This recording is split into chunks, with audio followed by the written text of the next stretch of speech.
Hello everyone, I hope you're all having a great day today, and in this video we're going to be doing a double review for the Teenage Mutant Ninja Turtles movies that came out in the 2010s. Both of them were produced by Michael Bay, and these films kind of served as a reboot to the original Teenage Mutant Ninja Turtles film series. But did they really live up to their potential? Well, let's start with the Teenage Mutant Ninja Turtles movie that came out in 2014. And to dive into the review for this movie, in a nutshell, this is basically a pretty generic blockbuster. There's really not much else to be said. It essentially uses the Teenage Mutant Ninja Turtles, which is a really unique franchise, and it just converts it into a generic blockbuster using the generic blockbuster formula. Of course, they go 21st century with it, where everything has to be bigger and that kind of stuff. And basically, the turtles in this movie are like CGI motion capture instead of the suits that they used in the 90s, which back in the 90s, those suits actually looked pretty good. I would say they look better than how the turtles look in this. Like, they just look too big and too much like dinosaurs and not actual turtles. And I will say, at least like the dynamic between the turtles feels about right. Like, their personalities match their personalities from previous forms of media.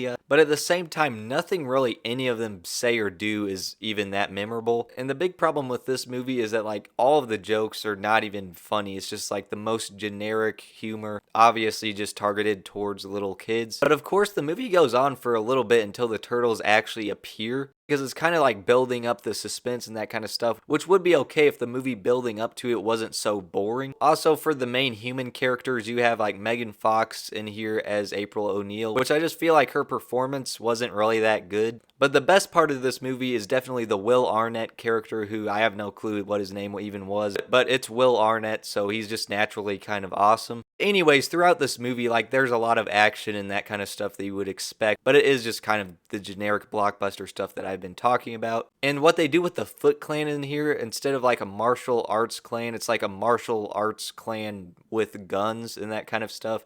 That way they pose as more of a threat, because obviously if it was like the Foot Clan in the 1990s movie, they wouldn't have been able to defeat these ginormous turtles that like are bulletproof. Also, what they do with April O'Neil's childhood tying into the origins of the turtles just doesn't feel right. It's in no way an improvement over the original Turtles story. So overall, this is a movie that's like watchable, but it's just kind of forgettable and nothing really stands out, and it's just pretty generic. So on the quality scale of 0 to 100, we'll give it a 62%. But that brings us to Teenage Mutant Ninja Turtles Out of the Shadows, which came out in 2016. And essentially this movie improves a little bit upon the previous movie in terms of feeling more like some of the previous Turtles media, just kind of more of the stuff from the cartoon show and that kind of era. But in all honesty, I don't think it's like that much of an improvement. It's just a little bit better. I will say this movie probably does have better action than the first one. I just think it's more interesting, especially with the final battle and that kind of stuff. But just overall on a story level, it's really not anything too crazy. It's kind of a mess. All the plot points feel rushed and underdeveloped. Of course, you also have the Will Arnett character in here who's still pretty awesome. And Megan Fox is also April O'Neil in this movie, which I feel like her performance was a little bit better in this one. But this also brings in some more characters like Casey Jones, who's okay, I guess. He only wears the mask though in like one scene, so that's kind of disappointing. But it also brings more characters like Krang and Bebop and Rocksteady, so that is a little bit of fun. And I will definitely say the Turtles' connections with one another feels a little bit better in this movie. I feel like they each get their moment to shine a little bit more in here. And at the end of the day, the thing I do appreciate with this movie as well as the other movie is that they don't feel the need to be over 2 hours. They're both kind of around the hour 45-minute mark, so it's not like they overstay their welcome. But still, this movie did kind of just turn into some generic kids entertainment. The first movie did a much worse job of feeling like a Transformers movie instead of a Ninja Turtles movie, where Shredder's got this giant machine to fight the turtles and like everything's just bigger and that kind of stuff.